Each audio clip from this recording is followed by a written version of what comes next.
have created that awareness. I'm also happy because I've been joined by members of the academia fraternity. I've had the Shamberere, the Sigalagala, the Kibabi, and so on, and other organizations. So I've also created some awareness as pertain to issue of gender in some of those institutions. So I'm happy that today I'm going to create that awareness to a wider organization members. So thank you very much, members. So gender mainstreaming is equal to organization performance. That is my opening remark. In that I'm saying that if we mainstream gender in our organization activity, there is a likelihood of organization performance, as we are going to see in this presentation. So at the end of this, I call it an awareness creation, an induction session.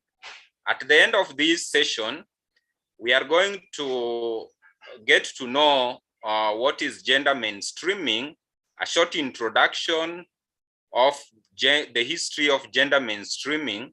We are also going to learn about various concepts on gender mainstreaming. So apart from that, I'm going to take you through gender mainstreaming and the law, what the law says about gender mainstreaming. And at the end, we are going to link gender mainstreaming to organization performance so that we can do justice to what Madam Lynette rightly put it, that we are going to demystify some of the myths that are there on gender mainstreaming. So I have a very small introduction to take us through. Members, I think, am I audible and clear, members? Yes, you are, Dr. George. You are audible. Yeah, You're good. Thank you. Yes. As a trainer and a lecturer, you know, a trainer don't want to speak to themselves. Sometimes I may be speaking to myself. So gender mainstreaming, what is the genesis around gender mainstreaming?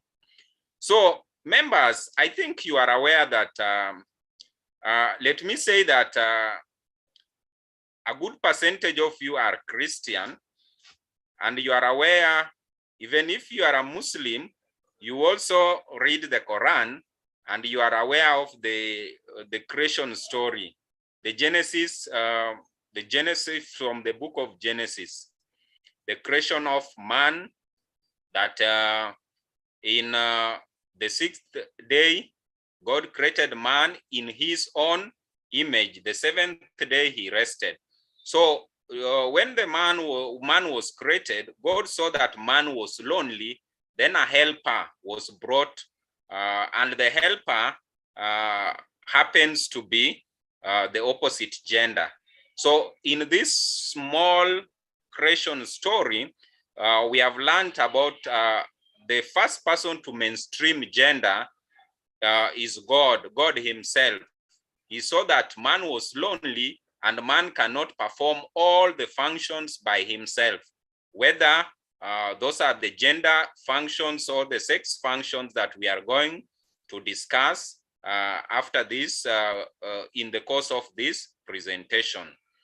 So also in the Western culture in 19th century, there was a great movement, especially by women, towards gender equality.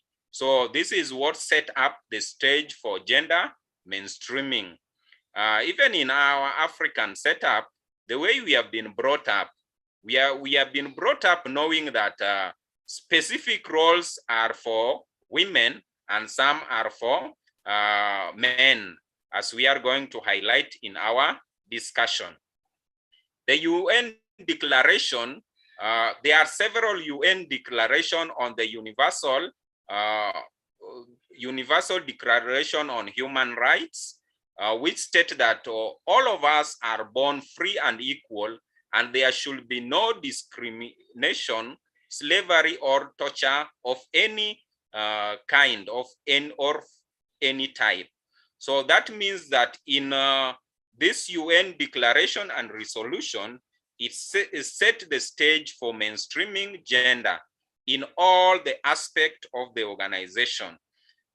In Kenya, we are also fortunate enough that the third United Nations World Conference on Women was held here in Nairobi way back in 1985. And one of the main aims of this conference was to discuss on issue of gender mainstreaming. That means bringing women on board. And you know that in the African setup, you know that the place of women was in the kitchen, but this has changed as civilization have changed. Apart from this, several Europe conferences and also a conference held up in Beijing in China, all these conferences were held to advance the aspect of gender equality. So what about the Kenyan perspective? In Kenya, we are saying that Kenya is a signatory of various international conventions. This convention enhances gender equality, diversity, and participation of all the genders in organization or in any activity. So, and also Kenya government have ratified most of the conventions, and ratification means that some of these conventions have been signed by Kenya, and they have become part and parcel of our law, so that we can follow them to the letter. The first one is the Convention of Elimination of all form of discrimination against women. We have also 1958 Convention on Discrimination, which outlaw inequality in form of employment. We have also a protocol to Africa Charter on Human Rights. So all these conventions have been ratified in Kenya, and they have become part and parcel of our law. This means that gender mainstreaming has a long history, and it is not something that we only talk about it. It's something that we should do it practically, because it has legal implication.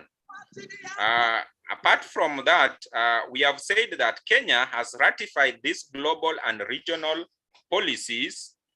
Although Kenya have ratified all these policies, there exist some critical gaps, especially in implementation. That is why some of these policies have not been implemented to the letter, and you will see cases of inequality, especially in workplace and in our institution where we work. So one of the reasons why there is an implementation challenge is because of inadequate resources. We also have an coordinated effort by different stakeholders, and maybe the institutions that have been charged with the oversight role have slept on their job. So as employees of organization who should enforce gender equality, we should champion for this idea, because it is backed by law. Let me remind you that the Sustainable Development Goal 5 aims in achieving gender equality, whereby all women, girls, and boys should be empowered, and we should also advocate to end violence, especially gender-based violence and discrimination against all genders.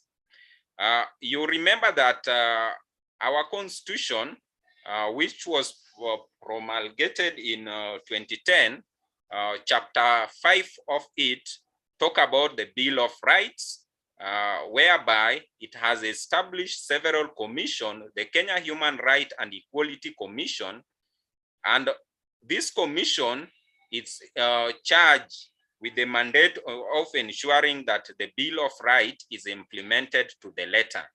The Bill of Rights states that all of us are born equal. We have a right to life. We have a right to equality. We have a right from freedom from discrimination. Freedom and security of person is also guaranteed. Remember that the labor laws, especially the Employment Act 2007, talks about equal pay for work of equal value, and also it discourages sexual harassment in the workplace. So we have also, this act have also been amended, and I hope as members of organization, you are aware of the Amended Employment Act 2021, which talk about the adoption leave. It has included some aspects which were not included in the Employment Act. We also have Equality Act 2010.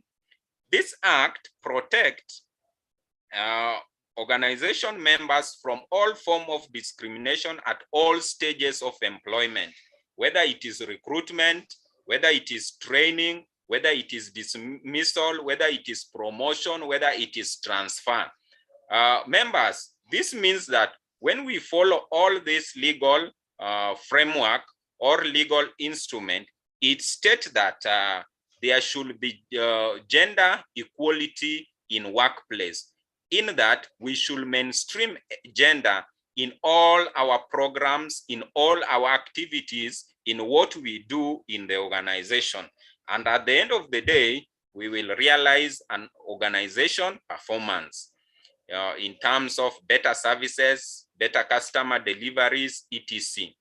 So having said that, I've taken you through the genesis of gender mainstreaming, of gender equality aspect to do with the gender. Why should we mainstream gender? Now let me take you through the real gist of this discussion, gender. What is this gender, this animal called gender? And most of the time, people confuse gender with the sex.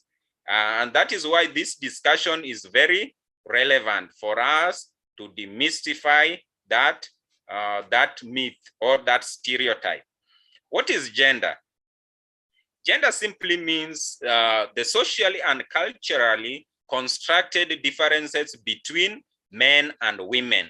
So gender deals with the social and cultural roles that have been constructed for women and men. By who? By the society, by the community, or where we live. And I believe all of you are aware that personality or individual behavior is shaped by different aspects. One of it is in hereditary.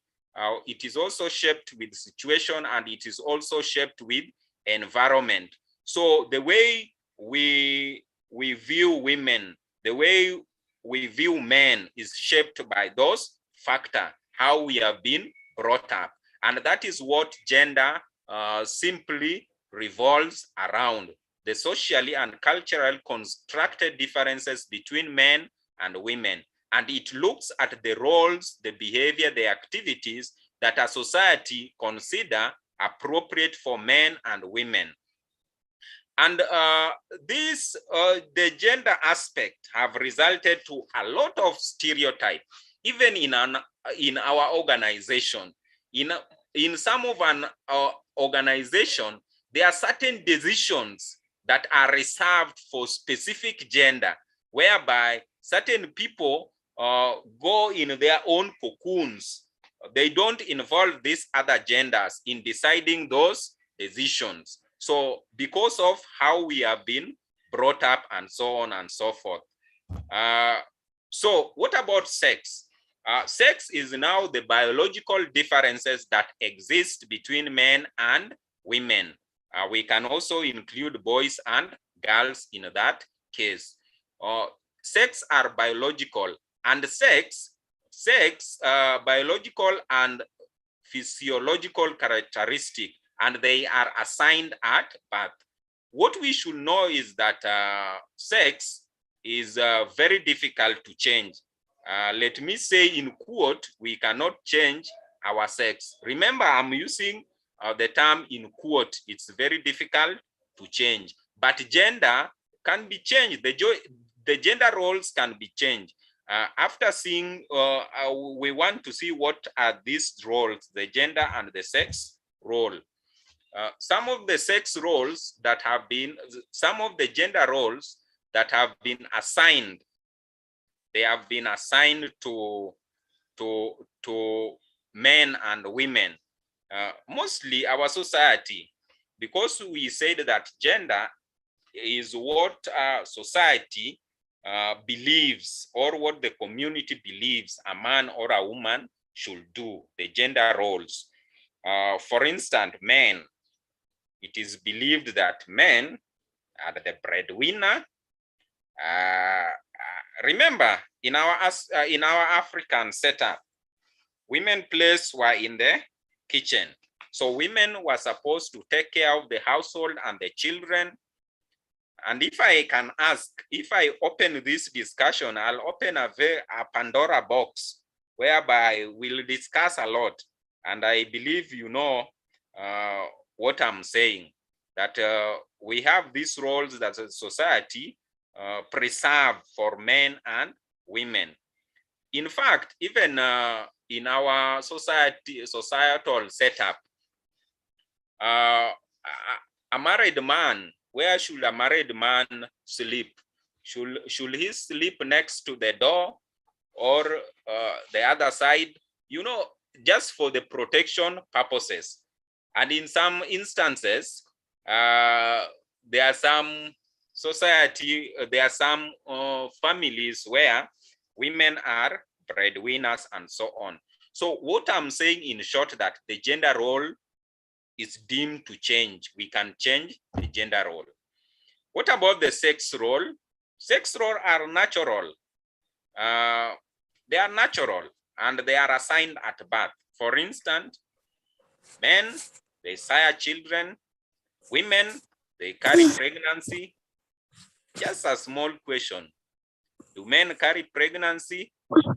I think no. For that case, women, they give birth. Breastfeeding is done by women. They do the breastfeeding. Remember, if you see the sex role, it is not discriminatory in nature, but you will realize that men perform, can I say few, or can I say in my description, in the presentation, the men will only perform one role. They sire children, and all these other roles are performed by female.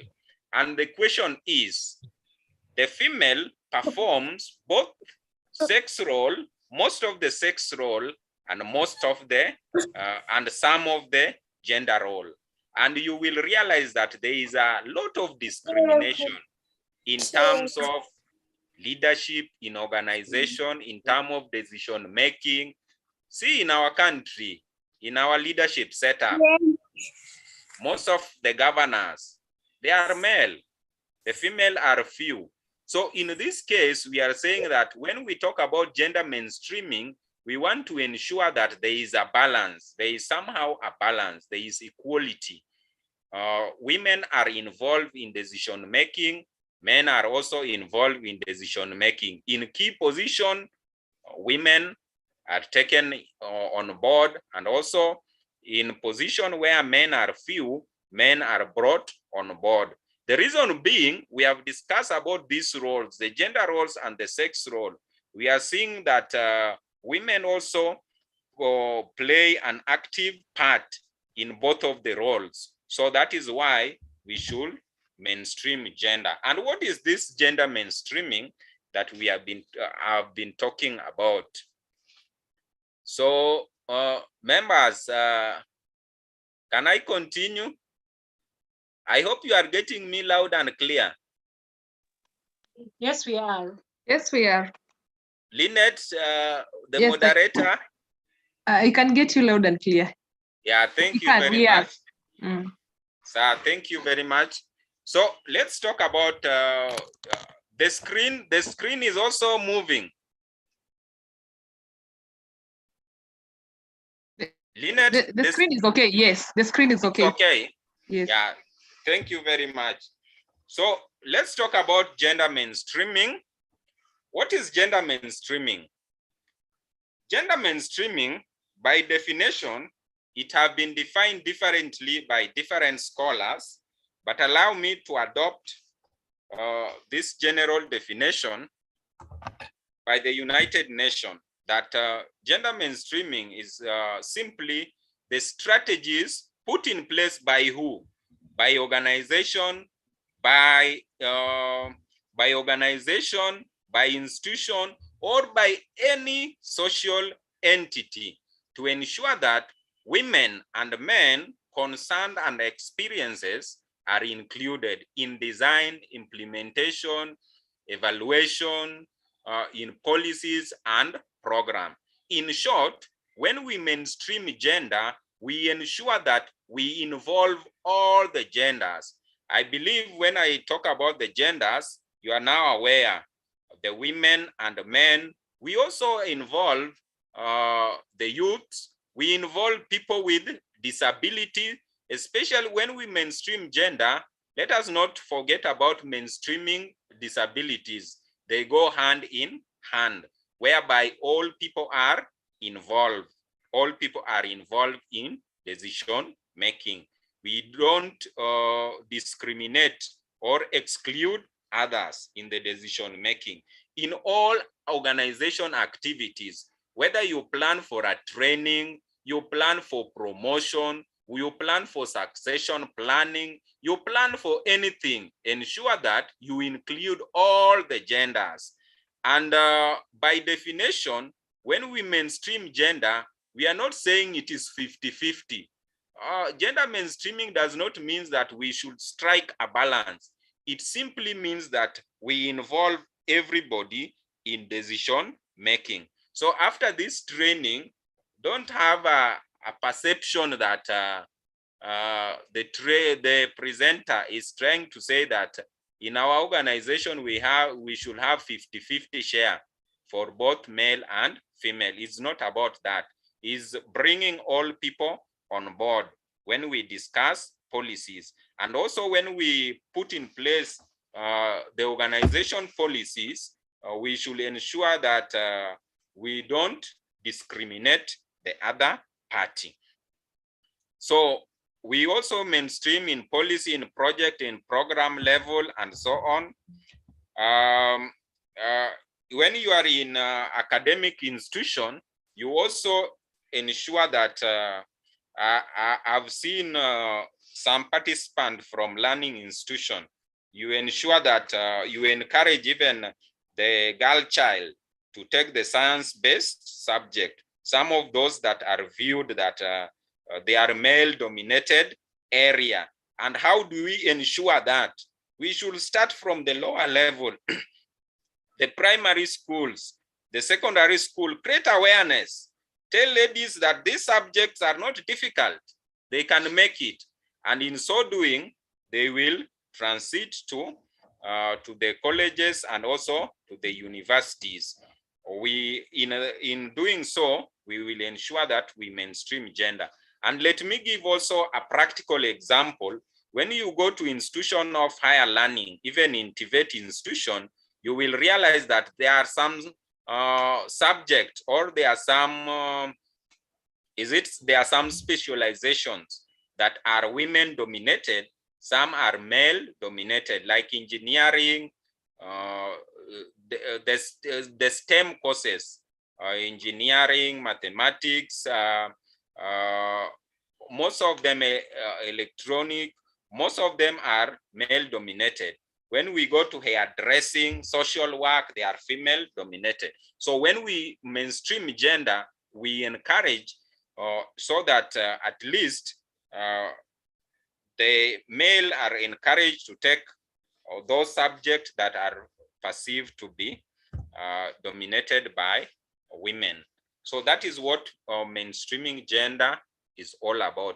But what about in our organization? In our organization, so in our organization, when we mainstream gender, it implies that in senior management, also in overall organization workforce, we ensure that all the concern of all the genders are put in place.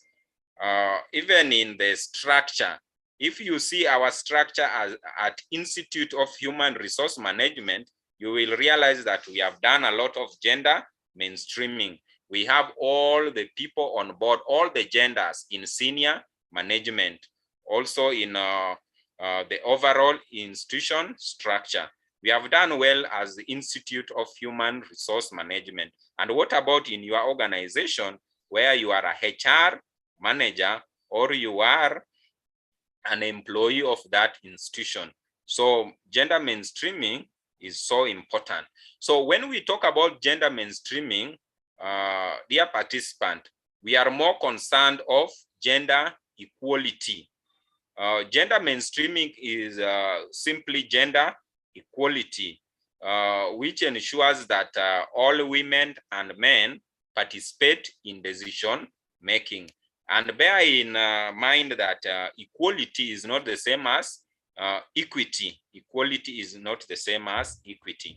So in your organization, you provide equal opportunities for all the genders so that all the genders can be brought on board. You know, in some recruitment, there is a way in which you can do your advertisement to eliminate the other gender. The way you do the job description, maybe you put the terms difficult for the women, for the female to survive, or for the female to show interest in that position. So that is why in most recruitment, it is a requirement by law. You state, especially in a public organization, you state, you have a writing that all people are encouraged, women are encouraged to apply, or people with disability. In doing that, we are ensuring that we mainstream gender in our operation. So there are several myths about gender mainstreaming that we will, or I would like to demystify as the moderator, Madam Lynette, did it well about demystifying myth on gender. When we talk of gender, when there are forums for gender, most people think that it favors women over men. Some say that women have taken everything. And I believe sometimes it's true, because right now the boy child is suffering. So, but there's a myth that women and men are already equal by nature, maybe from the creation story, but it is not true, because men have certain millennium power that we are going to discuss.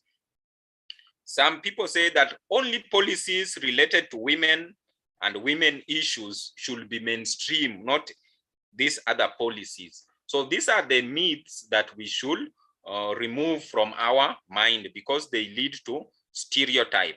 But what we are saying, as good organization who value one another, who value all the genders, and we have seen that this is backed by also the laws of the country, we should ensure that we provide equal opportunities for all the genders, so that we can move as a united front. So organizations that want to mainstream gender, they do this under several processes.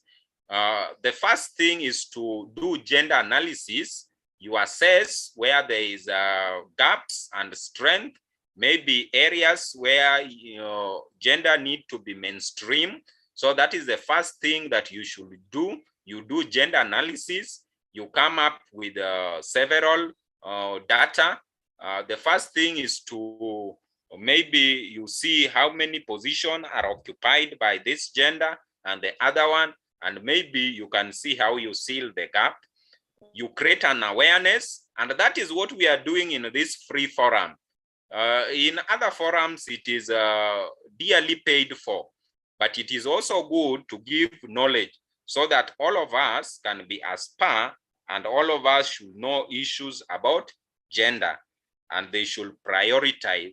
And then you devise remedial intervention so that we can close the gap. So I said that most people confuse gender equity and gender equality. So equity and equality is not the same thing. They are not synonymous. They are different terms. So equity normally focused on fairness and justice regarding the benefits for all the genders. Equality, that means when we talk about equity, is whereby there is fairness and justice regarding all the genders. In short, equity comes in to remedy the historical injustice that have been perpetuated against one gender. An example of equity is in a case whereby when you go online in academia, you'll realize that there are many scholarships. There are a number of scholarships for women, especially in STEM subject, in science-based subject. The reason why the scholarship come in place to correct the inequality that have existed. So in short, when you engage in gender equity to bring about equality,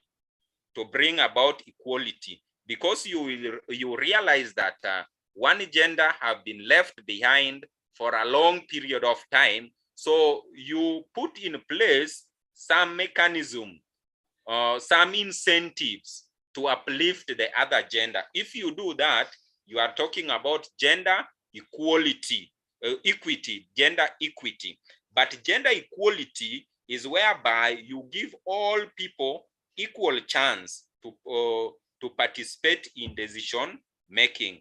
But gender equity is whereby we have mechanism to put in place the fairness and justice to bring the balance. So we are saying that in short, equality leads to equity leads to equality. So there is a graphical representation that can enable you to understand it better. On my left, I have equality, and then on the right, I have equity. Equity deals with justice. So where there is justice is where there is equity. But equality, you see, in equality, all these people, irrespective of their irrespective of their gender, whether you are small, you are what, maybe that is a son, there is a daughter, maybe there is a mother there, and so on. This is a younger, an elder daughter. So all of them are given equal opportunity. All of them, they are given equal opportunity. So for instance, in organization, you give equal opportunity for all people. All people can be able to access training irrespective of their gender. That means you are giving equality. That is equality. But justice is whereby you uplift the other gender that is disadvantaged. So maybe if you practice gender equity in your organization, you realize that when you organize training, there is this particular gender that is always selected. So maybe you give the other person that have not been having any chance of being selected. So in that end, you are doing what is known as gender equity. But equality is whereby an organization that give equal opportunity. An organization that mainstream gender is an organization that have equality, And if there is equality in an organization, there will be no need for equity to uplift the other gender. So, Lynette? Yes? Let me zip some glass of water. Okay. Yeah, thank you so much as you're zipping. Thank you for that session. Very detailed, very insightful. And we are learning. Yeah. We are learning. You can continue. Thank you. So what I'm going very fast so that I can give also I can give you time to ask question, and maybe here in the room we have several experts. They can also give their insight on issue to do with the gender.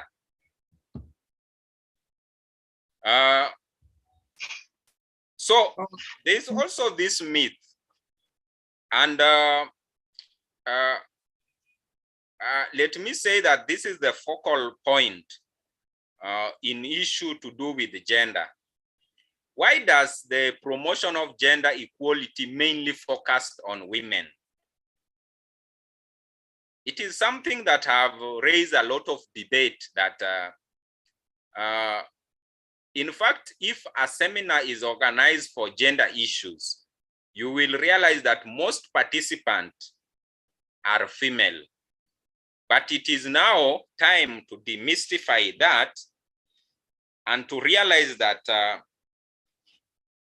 the gender issue to do with gender does not favor one gender at the expense of the other gender. But one of the reasons why sometimes gender issues have been revolving around women is because of the following.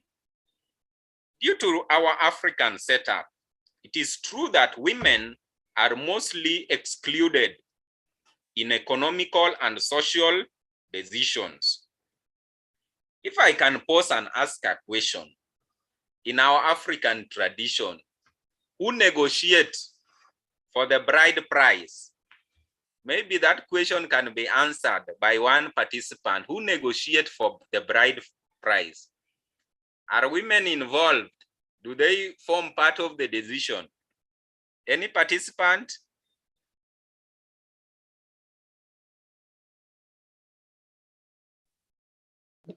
Women are not usually involved. Yeah, they are not involved. But do you think that their views should also be considered? Yes, they should be considered. Yeah, it is true. And even in organization, sometimes women are excluded from key decision-making processes. The reason why they are excluded is, I can say that it is by design. For instance, when most management positions are occupied by one gender, that means that when decisions are made, the other gender will be excluded. We also say that a large share of women participate in unpaid family work, especially in rural areas. You know, when if you listen about the cases on the divorce cases on how a matrimonial property can be shared. People argue, even men argue that all this property is because of my effort. I'm the one who sourced for, who took a loan, who did what and what. But they don't remember that women, they participate for unpaid work, breastfeeding, taking care of the family, and doing ET and C, even some even cook for the family. These are unpaid work. And this work, they are not quantifiable. So when there is an argument that I'm the only person who invested, the court can rule maybe in the favor of the other party based on the unpaid family work. There have been social stereotype and traditional family role are seen as a limiting factor, especially in women participation. In fact, even here in Kenya, there are some communities where women are totally excluded and their voice, they should not be heard. In fact, if there is a woman chief, the whole community can gang, the whole sub-clan can gang against, maybe because of the way we have been brought up. Women are located mostly in the informal sector. It is true. There is an ILO, International Labour Organization study done in 2006, where women employees were interviewed in formal organization, especially in the mining sector. It was documented that sexual harassment and the lack of gender-sensitive organization policy is the order of the day in most organizations. But the big question is, what about in your organization? What about in your own organization? Why is gender equality an issue of concern in most organizations? Why do we mainstream gender? Is there a need for mainstreaming gender in our organization? Yes, because of the following reason. There is limitation when it comes to access of resources.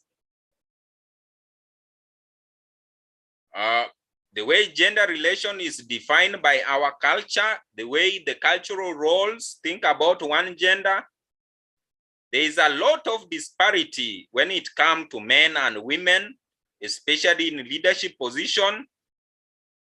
Male dominance in our society is also a factor.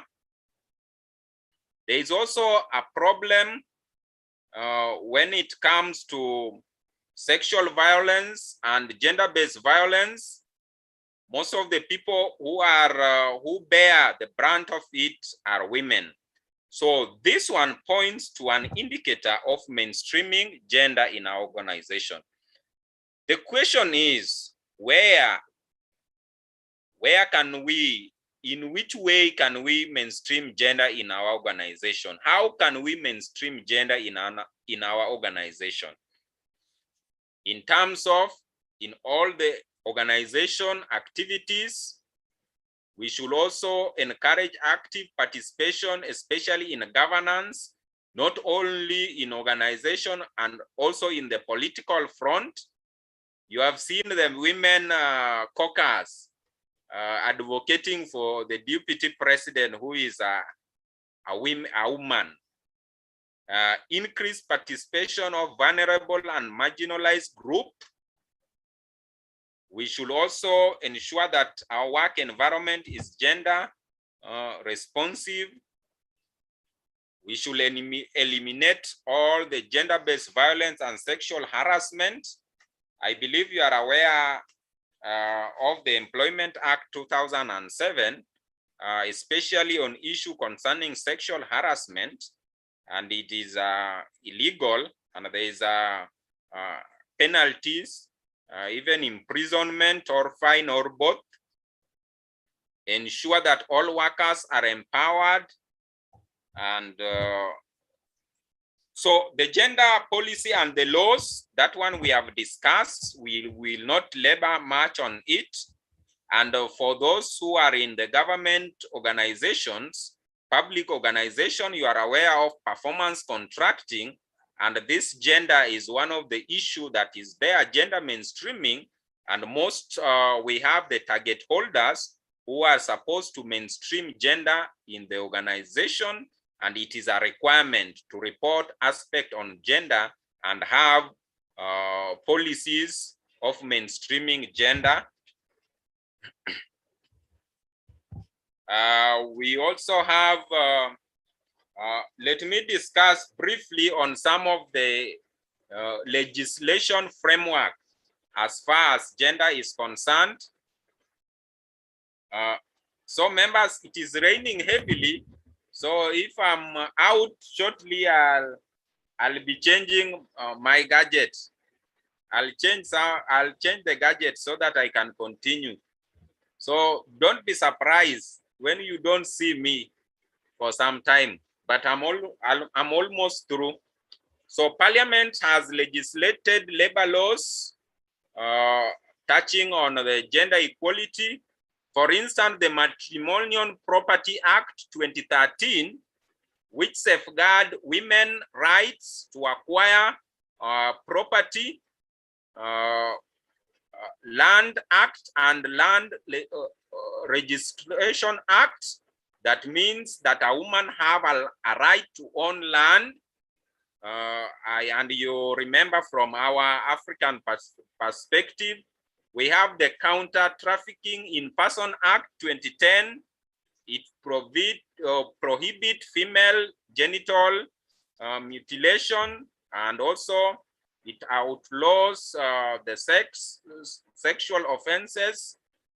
There is some offenses, and also violence against women. The Kenya Citizen and Immigration Act, it provides dual citizenship. So if you are a Kenyan and you are married to a foreigner, the foreigner can become a citizen by the fact of the marriage due to this act. Employment Act, that is not 2013, this is 2007, and we have the Amendment Act 2012, the Public Procurement and Asset Disposal Act, whereby there is affirmative action and there is a percentage preserved for women and for the youth. All these acts, some of them they came in force in order to balance the one that I've talked about, gender equity, so that we can move towards equality. As organization, how can we mainstream gender to realize organization performance? So gender mainstreaming does not mean that we focused on women. We have said it goes beyond that. We increase participation of all genders in all spheres of life, in all organization activities, so that we can realize organization performance. Studies have been done by different scholars, and it has come to the following conclusion that an organization that mainstream gender will realize increased organization performance. A country that mainstream gender will realize increased national productivity, better national economic growth. An organization that mainstream gender will have stronger reputation, increase inflow of highly qualified candidates, because an organization that doesn't mainstream gender will even discourage the other gender from applying. What are some of the ways that we should do as an organization that is interested in gender mainstreaming so that we can realize organization performance? What are some of the ways that we should mainstream gender in our organization? One way is to accessibility to parental leave. So I've said that an organization that mainstream gender is an organization that take in consideration the needs for different genders. We know that women have different needs and men also have different needs. And we have talked about the sex roles and the gender roles. One of the sex roles for women is childbearing. And so we put mechanism for parental leave, the maternity leave, the 3-month leave. We have now, because of the Employment Act, the Amended Employment Act 2021, we have the pre-adoptive leave for 1 month, and it is mandatory. It is not that it's a favor, it's a mandatory, and it has a legal enforcement instrument. We have also the paternity leave for the fathers. And the question is, do fathers even seek this leave? Maybe a question, Lynette, in your organization, do fathers come on board? Are they given this type of leave, the paternity leave? Yeah, in my organization, they do request for the leave, but the other challenge will be, do they really use it for their role? It's deserved to be used for. So that is a question that can attract several. So that is nice. Millicent, do organization, do you create awareness as far as all these leaves are concerned, so that they you can be gender responsive?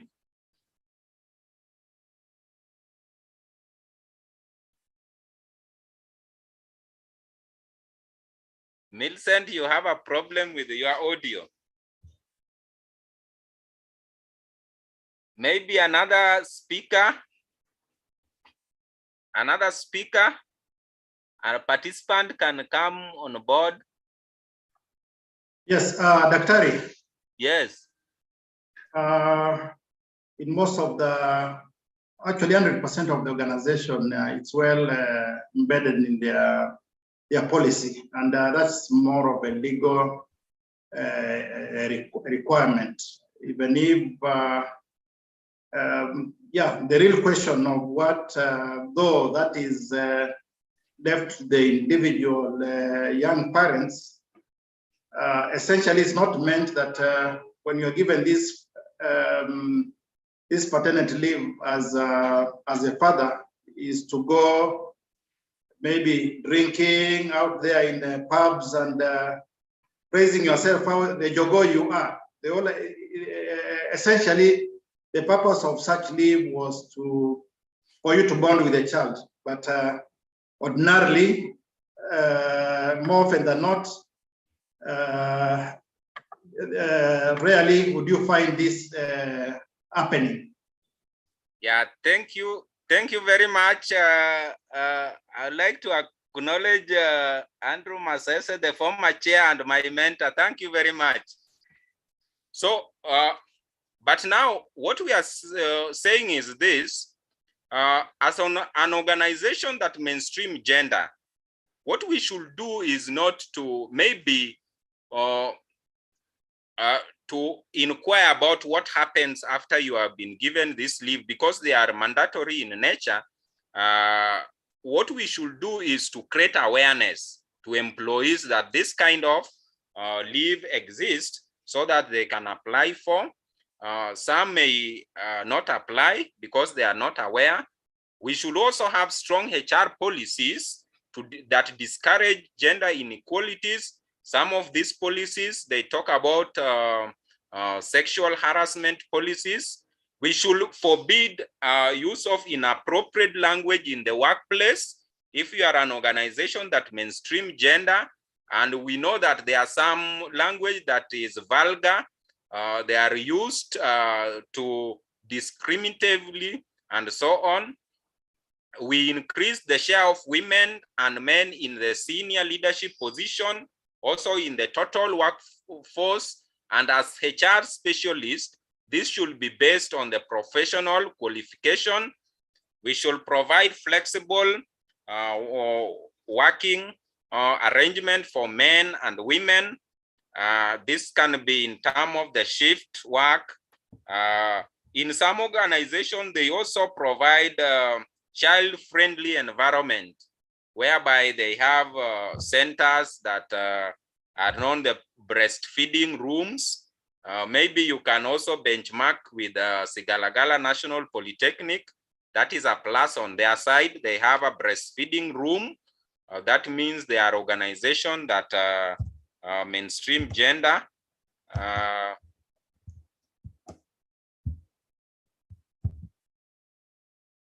We should have anti-harassment policy. This one we have discussed. We should pay equal wage for equal work, as Equality Act 2010 stipulate. Training and capacity building, as far as what we are doing is capacity building on gender. You can also decentralize it to your employees, create awareness. And they normally say that knowledge is power. Flexible working option, part-time, flexible job. Nowadays we have home working. Maybe after granting the mother paternity leave for 3 months, and you know that the mother should bond with the child for 6 months. If possible, they can be provided with flexible work arrangement or home working. Internal parental network can be put in place. Organization gender policy, gender responsiveness budgeting, whereby senior management support the same. And I believe Lynette, are you there? Yeah, I'm there, George. I'm grateful for the opportunity. Thank you very much. God bless you all. So Lynette, take over the question and answer session. Any comments? And for the experts that are on the room, it is also time to have your input, to inject your input. They normally say in academia, there is no monopoly of knowledge. All of us have something to tell the audience. Welcome. Okay, thank you so much, Dr. George, for taking such a short time with the detailed presentation. So without talking much, I will welcome my colleagues who have any comments, any question. You're welcome. I can see Madam Millicent Madara is ready. You can say something.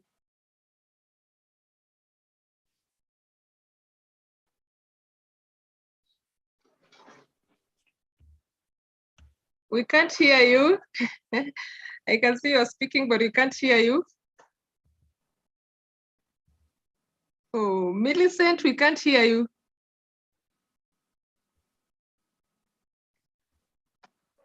Maybe as we get in touch with Millicent, any other comments? I saw our council member, Madam Patricia.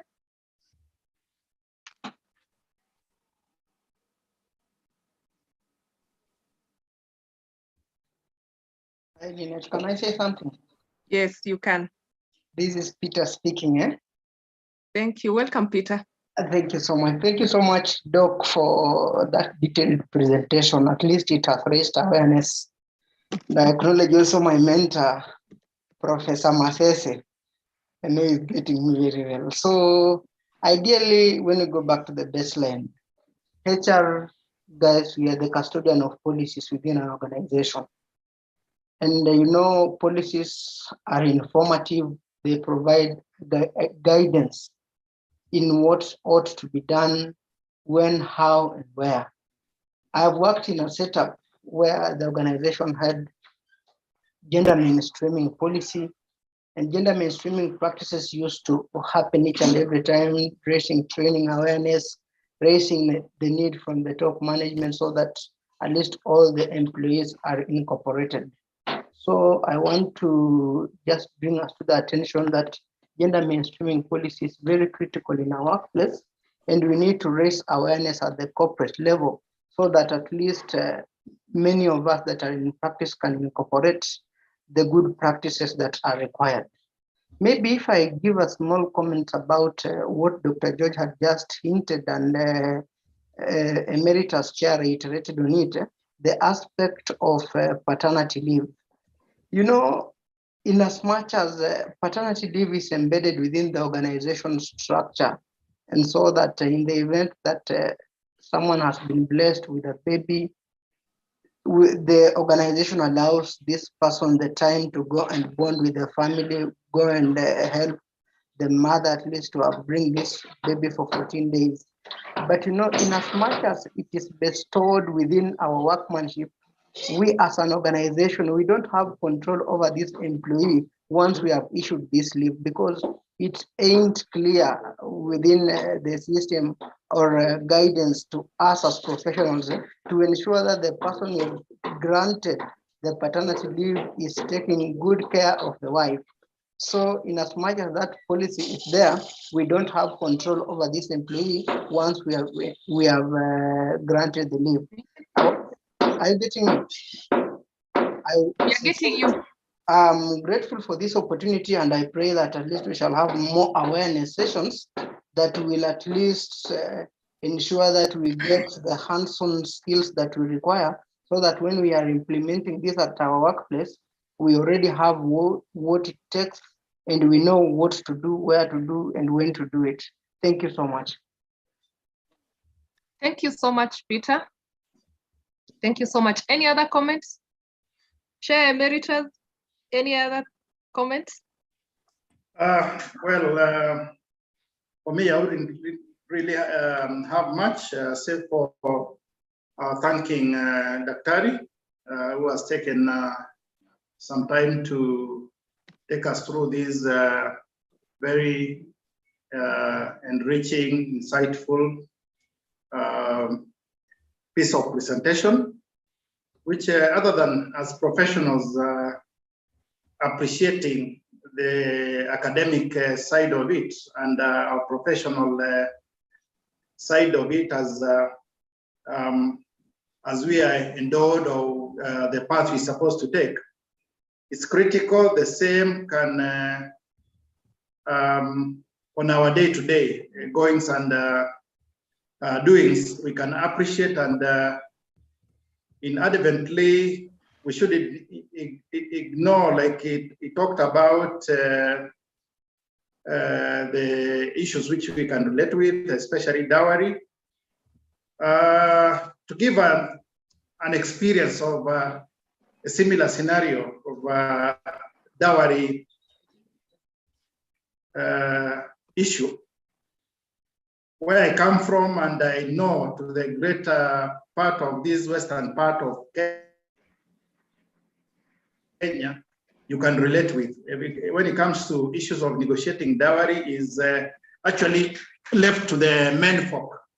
One of my brothers did marry from another community. I'll not say which one it is. And the mother of the girl and plus the aunties insisted that they have to be, because wao ndio wamelea huyu msichana. And hey, my aunties were quite surprised. They said, we've never seen this even from before.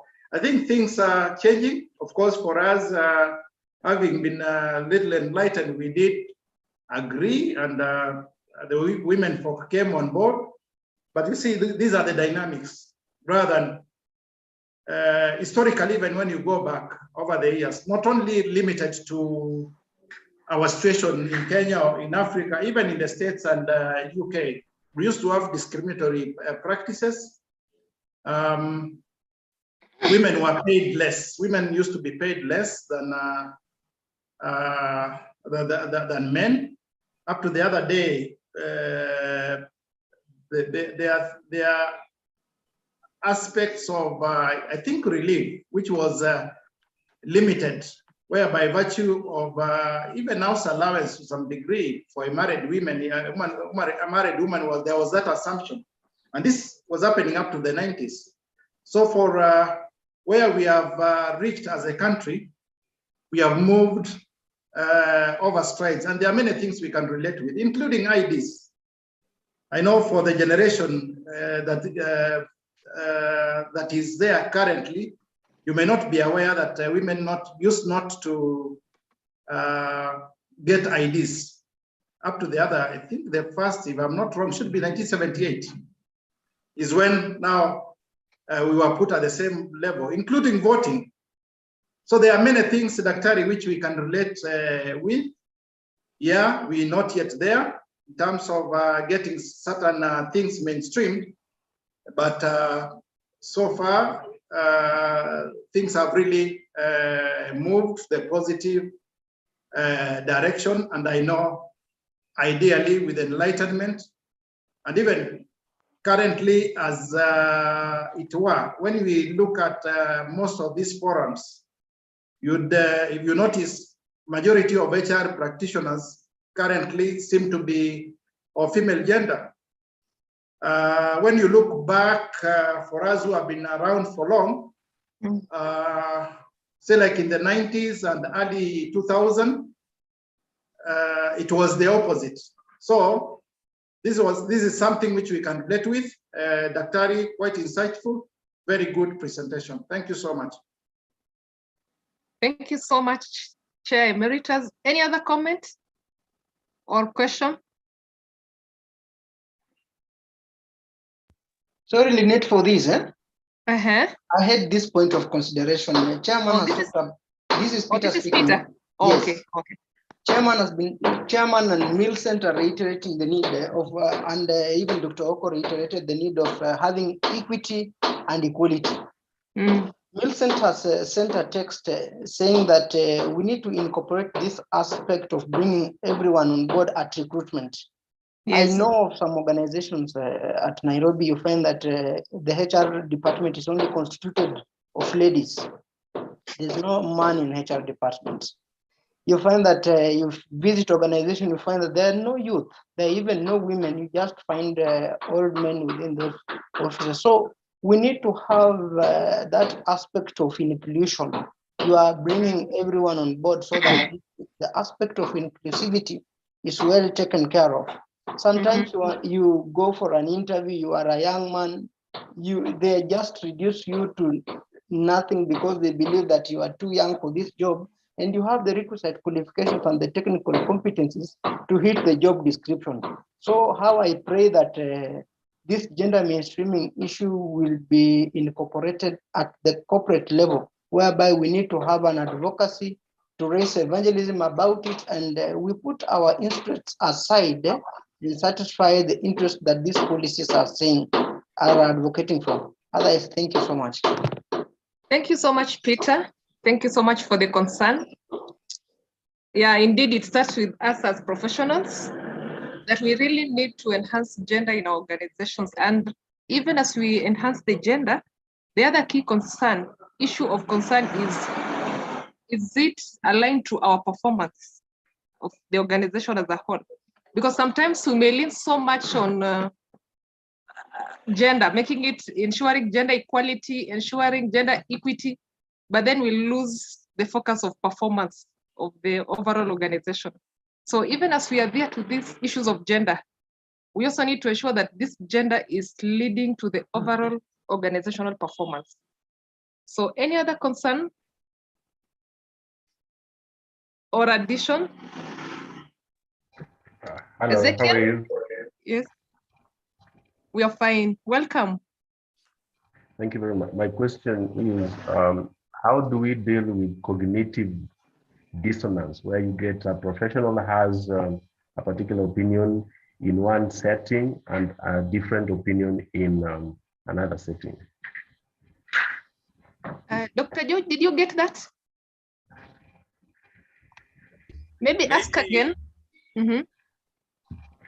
There are situations whereby you get professionals having cognitive dissonance. You'll get a professional having one opinion in a particular setting and they change in a particular setting. For example, the gender issue. Traditionally, you'll get that men are driven to have certain opinions about ladies. That is the cultural driven. Then when they are in a culture, or when they're in a professional setting, they give what I can say politically correct position.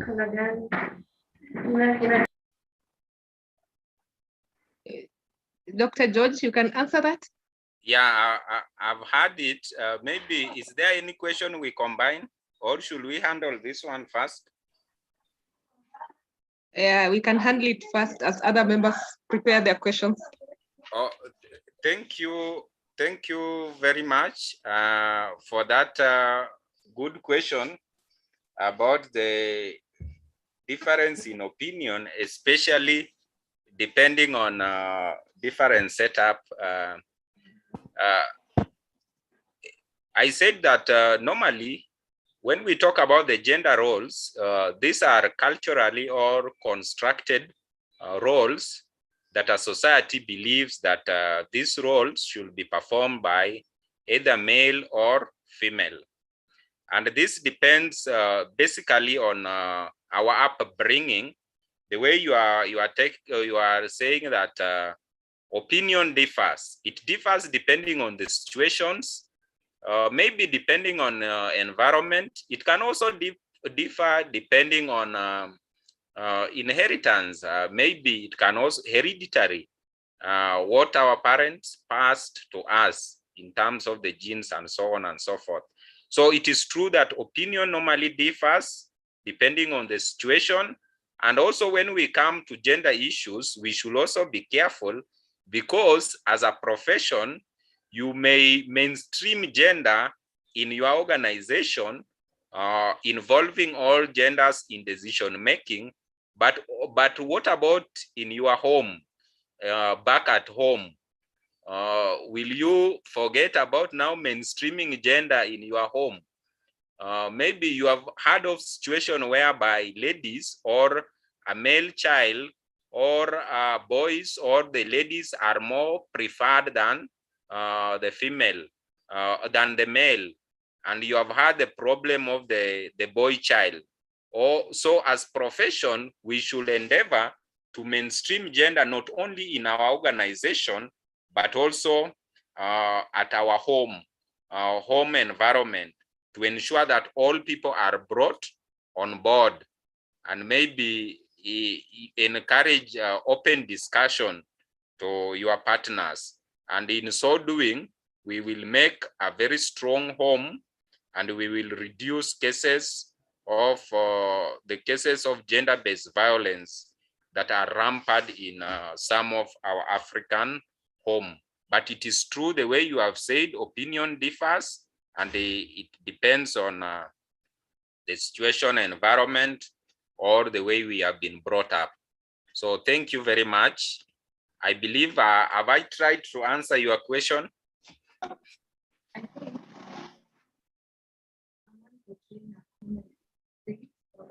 Yeah, I think, George, you've tried, or whoever asked the question, has your question been answered?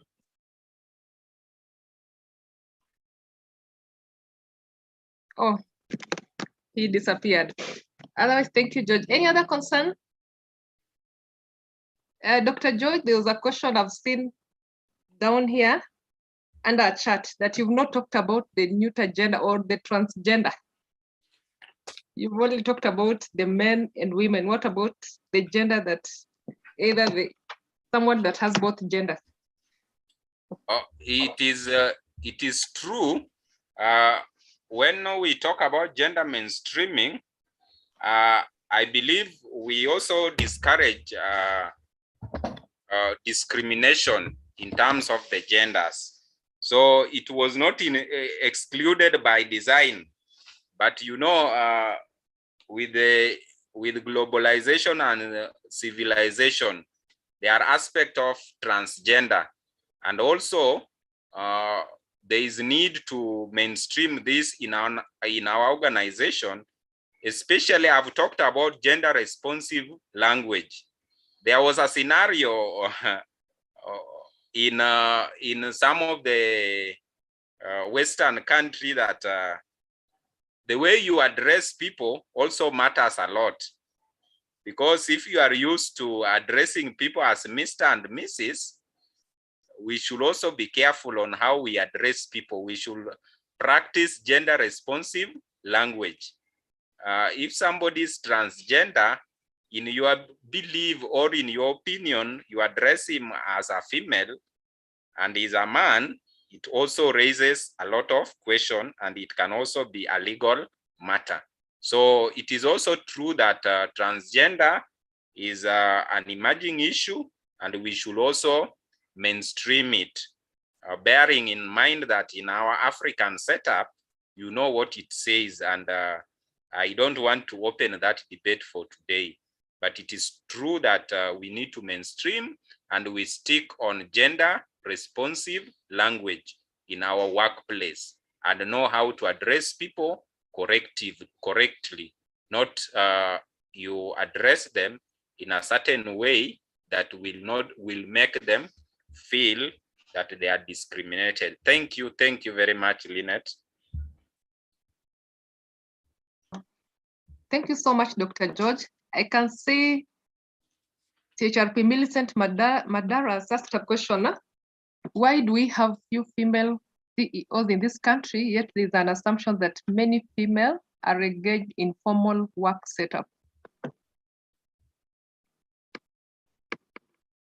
Can I answer? Can I try to answer?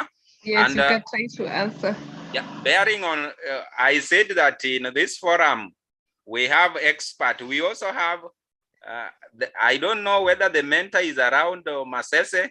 Some of these questions, the mentor can handle them better the way I do. But let me come in, and then I can also open the forum for others to have, to inject something on the same. So on the female CEO, you know what has been happening, because when I started this discussion, I took you through the genesis of gender mainstreaming. We have come a long way, and during those days, I believe it is true that in our African setup, the place of a woman was in the kitchen, and the government have come up with several programs, including free education, including scholarship for women, especially in STEM and in other areas that are male dominated, in terms of gender equity, to rectify the problem of gender inequalities. So because of that, you will realize that most women, some women, their place is still in the informal setup, but that is changing. That is changing as the trend is continuing to advance. And right now, you will realize there is a challenge, there is a problem with the boy child.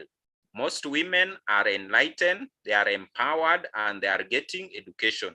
Maybe nobody knows in the coming 20 years, all the CEOs will be women. Nobody knows, but it is just a matter of time. But it is true right now we have few, maybe because of the perception that from our upbringing, we have been brought up knowing that the head should always be the man, the head of the family. Even we bring that notion to our organization, that we cannot accept a female CEO.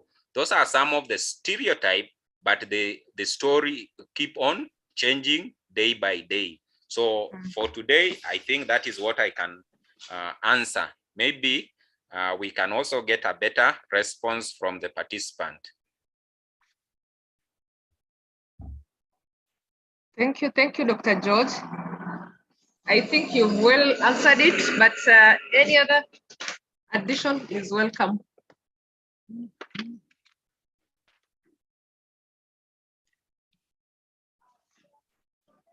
I can see Peter. Do you have any addition?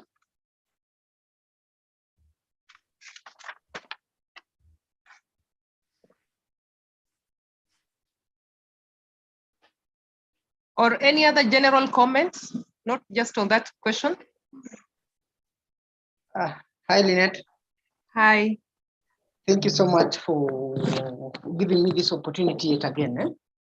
You know, recruitment at the top level is pegged on achievement of several vested interests by those people who are giving you that opportunity to do that. I'm trying to reiterate what Doc has been saying in regards to answering the question Millicent was asking. Because, you know, at the corporate level, it's the board of management that makes that particular decision. And the person that is being brought on board is going to achieve the interests of that particular board.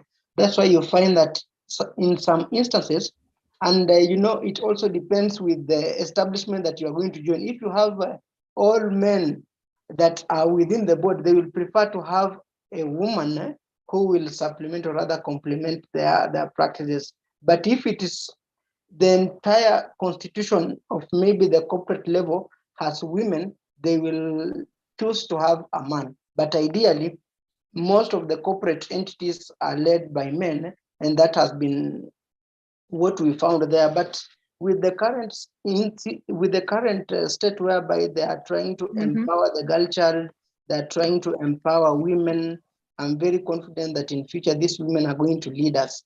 Even you will be surprised that our next deputy president will be a woman. So the aspect of women empowerment is doing so much good, and we are on the right trajectory. So as custodian of gender policy, let us just evangelize that it is a good thing to do the right thing at the right time in the right way. Let us include everyone so that at least we can achieve the organizational objectives. You talked of a very important issue of alignment. Alignment is very critical. It's not just ensuring that you are conforming to the requirements of the government, but ensuring that at least the organization is achieving by virtue of conformity.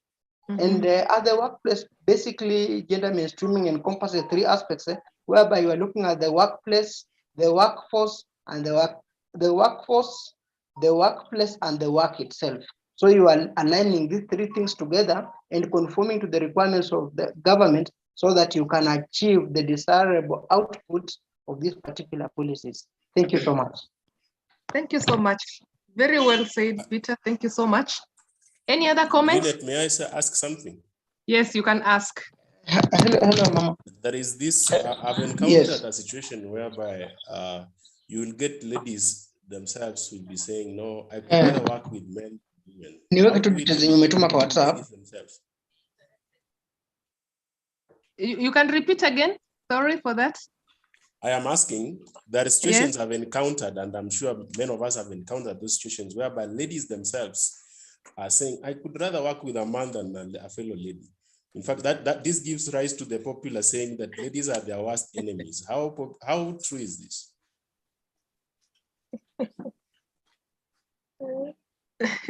Dr. George, is that for you or for a lady? Most probably a lady. Maybe Dr. George will just listen to hear from the horse's mouth. Intentionally. So it is for the floor.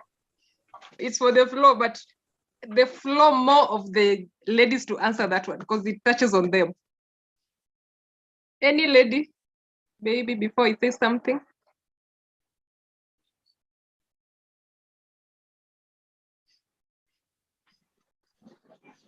So as ladies come up, I think for me, the way I think about what Mr. I did get the name has said, that comment, it's been there for a decade and above, and it gets back to our history. The way Dr. Masese said, Mr. Masese said, it gets back to our history, the traditions. You know, even us as ladies, that is the way we've been brought up. And thanks to the academic and the awareness, we are slowly getting out of that misconception. And you can see from that comment, it is because of the way we've been brought up as ladies, and we also don't believe in ourselves. That is why you will find a lady not really, let's say, voting for or supporting another lady in leadership position.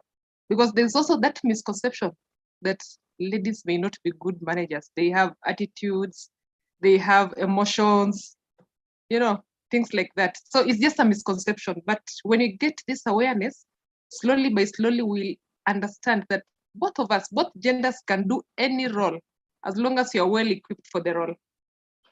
For me, that is my observation. Dr. George, you can add something? Yeah, I think you have just hit the nail on the head. Thanks for that. I think I don't have much to add. You have done it well. Thank you. Or any other comment generally before we close?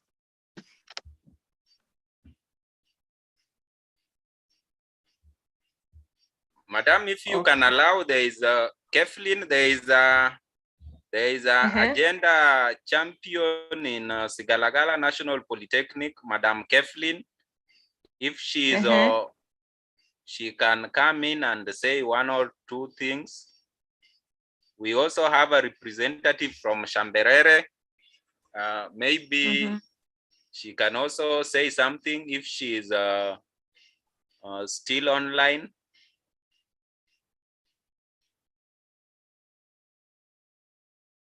Kathleen, are you online? A representative from Shamberere or any representative?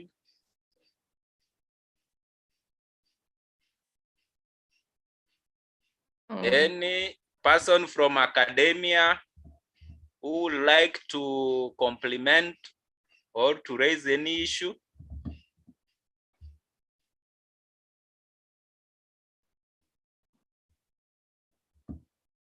I think, Madam, we are okay. Lynette? I think we are okay. Yes. So can I think we are okay. Yes, you can. I can say something, Lynette. Yes, you can say something, Chair Emeritus. Yeah, I think I'm seeing the long holidays are here with us, and I don't know whether it was Peter mwenye alikuwa anaongea, and there was some background of cuckoos nalia sijui sasa kupiga sherehe hakuna mtu nobody inviting us for hizo kuku zinapiga kelele bure tu.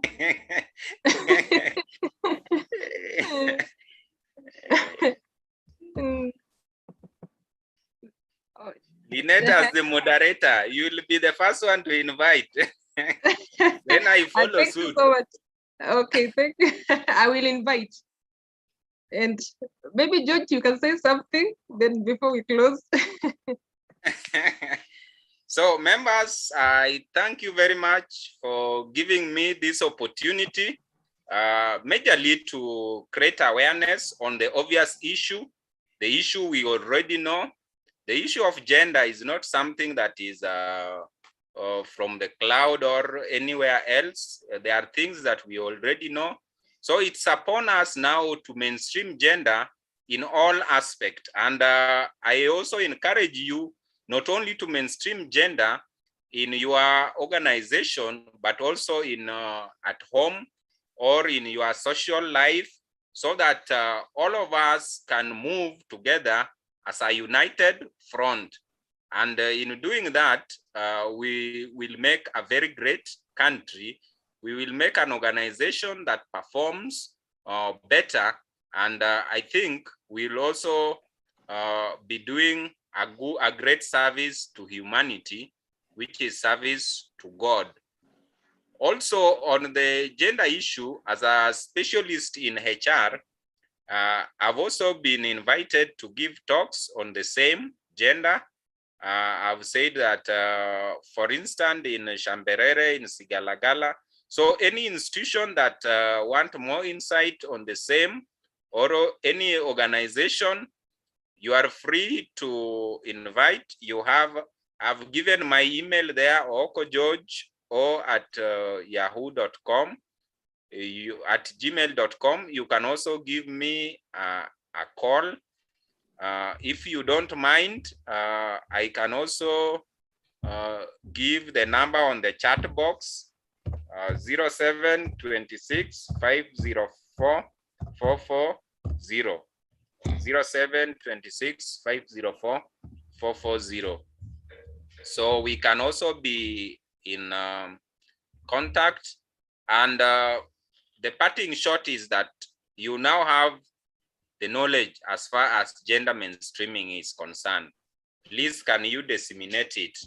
Can we have the transfer of that knowledge to your workforce, so that at the end of the day, you move as a team. You move as a team, and you perform some of the roles or some of the strategies we have talked about of mainstreaming gender in our institution. Last but not least, I also thank the IHRM, first the Western branch, for giving me this opportunity. In the absence, CHRP Abraham, I thank him very much, together with the Lynette and other officials, for giving me this opportunity as one of their own to give this presentation. I also extend my appreciation to IHRM National for organizing this wonderful Zoom. And also, I think they have some recording that will be shared with the participant. And I think this is the best way to go. I thank the HR National for organizing the same. And for members who are not, who are on this forum and don't know about IHRM, Institute of Human Resource Management, please go to their website and learn more about IHRM. If interested, you can also be a member. We have very many services there at IHRM, and it's not only for HR practitioner, it's also for non-HR practitioner. You can also be a member. There are categories of membership. So this session is short. I cannot talk more about IHRM, but go to the website, or you are also free to contact us or the official of Western Region Institute of Human Resource Management. For members, thank you very much. Until now, we are 20. Thank you for staying put. It is rare for members to stay to be 20 and above, and you have stayed until the end of this session. I thank you for taking time out of your busy schedule and spending your bundle to listen to me. Thank you very much. Up to you, Lynette, to conclude. Thank you very much. Okay, thank you so much, Dr. George, for that wonderful presentation. Within a short notice, actually, we gave you a very short notice and you did a good presentation. Thank you for creating awareness to all of us who've attended and participated today. And also want to one more time to appreciate the members who've joined the session today. Thank you so much. And as we close, there's just one announcement that I was forgetting about the meeting the national chair requested through the IHRM chair office that will be held tomorrow at Golf Hotel. So I'm still urging members who will be around or who can make time, create time to attend. You're all welcome tomorrow at Golf Hotel to listen to the current chair's manifesto. For us as members, we are open to listen to their manifestos. Then during the voting time, we'll make a decision. So I welcome all members for the tomorrow's meeting with the national chair at Golf Hotel starting 2 p.m. So I think for now I have nothing much to say, but just to appreciate members and to urge we as members that as we vote, let us not vote while looking at gender. I know we've been taught on gender. Let us vote. When it comes to voting, you look at the manifestos, you look at what people have done or may do. So with those few remarks, I'll invite any volunteer to close the meeting with a word of prayer.